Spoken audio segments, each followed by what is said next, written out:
며칠 전에 그 카나다 이민부 장관이 향후 3년 동안 신규 이민자를 120만 명 이상 데려올 거라고 발표를 했거든요. 그래서 내년부터 매년 앞으로 3년 동안 40만 명 이상씩 새 이민자를 받아들인다고 야심찬 계획을 발표했는데, 이거는 지금 올해 코비드 19으로 인해서 당초 목표인 35만 명을 영입하겠다는 목표를 절반도 못 데려왔대요. 그래서 그 부족한 인원을 보충하고자 하는 그런 계획이라고 하는데, 그래서 여기에서 이제 경제 이민자를 내년에는 약 23만 명, 가족 이민자를 10만 명, 난민을 약 6만 명 정도 유치한다고 하네요. 캐나다 사람들 입장에서 보면 가족 이민이나 난민 같은 경우는 실제로 그 캐나다 사람들이 그 부담을 해야 되기 때문에 이런 부분에 대해서 불만이 있는 경우도 있는 것 같아요.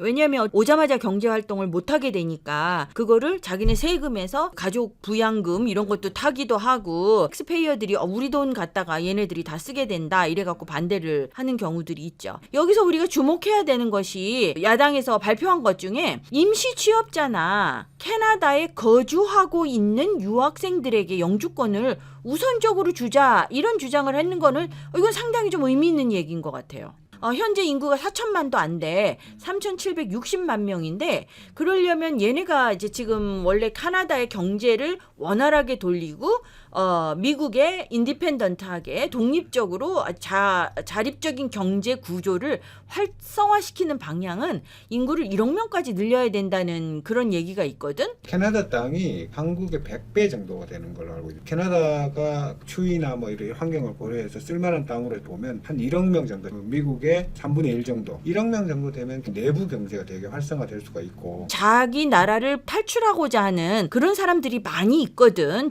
뭐 유럽이나 아시아 나라 중에서도 뭐 한국은 그렇다 쳐도 중국, 뭐 인도 뭐 이렇게 해갖고 이 인구 밀도가 굉장히 높고 빈부 차이가 많이 있는 나라는 돈 있는 사람들이 많이 있거든. 이런 사람들이 실제로는 카나다를 이민 희망국 1순위로 놓는 거는 사실인 것 같아요. 가능성도 제일 많고, 앞으로 코로나19 이후에 표준 이민 정책 일고로 봤을 때 어떻게 변화가 될 것인가, 이제 간략하게 요약을 해보자면 확실한 거는, 첫 번째, 카나다는 인구 1억 명을 목표로 해서 이민자를 계속 늘려가려는 노력을 하고 있기 때문에 전 세계 이민자들이 계속해서 유입될 것이다. 이거는 확실한 것 같아요. 이민 희망자의 약속의 땅은 어차피 지금 카나다 아니냐. 그렇지. 그 인도에서는 줄을 섰어. 중국에서도 대표 선수 다 보내놨고, 그리고 거기도 애들이 하나밖에 없고 뭐 이렇게 귀하게 키워갖고, 나는 여기에서 이렇게 살아도 너라도 가서 잘 살아라, 이래갖고 애들을 유학을 보내는 경우가, 돈을 막 쌓아 보내서 해서 UBC 같은 데나 뭐 이런 데가 굉장히 뭐 중국 애들이 많았었는데, 지금 코로나 영향으로 실제로는 많이 못 오잖아요 지금. 그래서 이게 앞으로는 어떻게 될 것이냐, 이런 것들이 또 조금 있어요. 자, 두 번째, 코로나로 인해서 지금 적체돼 있던 신청자 중에서 외국에서 지금 순번을 기다리고 있는 사람들이나 이 안에서 카나다에서 일을 하거나 뭐 이 순번을 타고 기다리고 있는 사람들에게 지금 프로세싱이 되는 과정이 국내에 거주하는 사람들에게 먼저 빨리 나올 가능성이 굉장히 높아졌다. 그래서 이걸 좀 더 확대 분석해 보자면, 지금 아까 내가 좀 아까 얘기하다 말은 것이,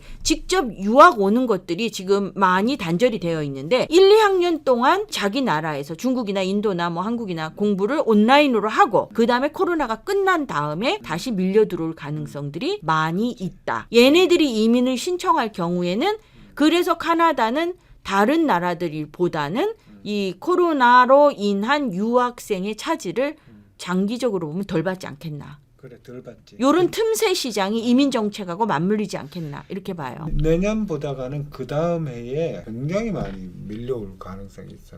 그래서 올해도 온라인 코스로 돌렸는데도 등록을 포기하는 애들이 굉장히 적어요. 그 다음에 세 번째, 카나다가 필요로 하는 노동력은 실업률이 증가함에도 불구하고 채워지지 않는 부분들이 많이 있어. 왜냐하면 카나다 사람들이 안 하려고 하는 그런 직종, 그런 거는 어차피 신규 이민자가 메꿔줘야 되는 거고, 또는 스킬드 워커, 숙련공 이런 데는 카나다 내 수급이 부족하고, 또는 브레인 드레인 해가지고 미국으로 간다거나 이렇게 빠져나가는 경우들이 있어서 어차피 첨단 분야나 특정 기술직 이런 거는 신규 이민자로 받아들여야 되기 때문에 이런 분야에 있는 사람들은 굉장히 유리할 수 있다는 거야. 즉 내가 시골에 가서 농사질 의향이 있다, 이런 사람들은 기회가 많을 수 있다는 거고, 또 내가 카나다에서 요구하는 직종에 자격이 있다, 그러면 이 사람들도 빨리 들어올 수 있는 가능성이 더 넓어졌다는 얘기죠. 그렇지. 특히 뭐 RT나 이런 부분에서는 상당히 지금 많이 부족한 걸로 알고 있거든. 그러면 현재 카나다의 영주권자, 시민권자들에게는 어떤 영향이 있을 건가? 이거를 세 가지를 얘기를 해보면 첫 번째는 부동산이나 지역 경제로 봤을 때는 얘네들이 갖고 들어오는 이 자본력에 의해서 카나다는 상당히 유리한 위치에 있다. 다른 나라에 비해서는. 그리고 집값 면에 봤을 때도 장기적으로 봤을 때는 수요가 떨어질 가능성은 거의 없다. 그래서 집값이 떨어질 일은 없을 것 같다. 특히 대도시나 이런 부분은 더욱더. 그래서 이런 문제 때문에 일부 캐네디언들은 신규 이민자들 때문에 집값이 올라간다. 근데 이민자를 이렇게 대폭 늘려받겠다고 하면 불만을 내뱉기도 하는 거죠. 두 번째, 자기 직종이 신규 이민자들과 경쟁하는 직종에 있다면 이런 사람들은 조금 준비를 해야 될 것 같아요. 그래서 일부 캐네디언들도 잡 어퍼튜니티, 자기 직업 기회를 뺏어갈까봐 이 신규 이민자 들어오는 거를 싫어하는 사람들도 있다는 거야. 그래서 이런 직종에 있는 사람들이라면 미리 다른 직종으로 변경도 준비를 해봐야 되는 거 아닌가. 세 번째, 내가 하고 있는 사업이 신규 이민자 영입으로 인해서 흥할 것인지 아니면 더 경쟁 직종으로 들어가서 위험할 것인지 이런 거에 대해서도 한번 생각을 해보는 게 좋지 않겠나. 이런 세 가지로 요약을 할 수 있겠네요. 이게 지금 캐나다에 사는 사람들이나 아니면 새로 들어오는 사람들, 오려고 하는 사람들한테 그래 좀 도움이 됐으면 좋겠네요.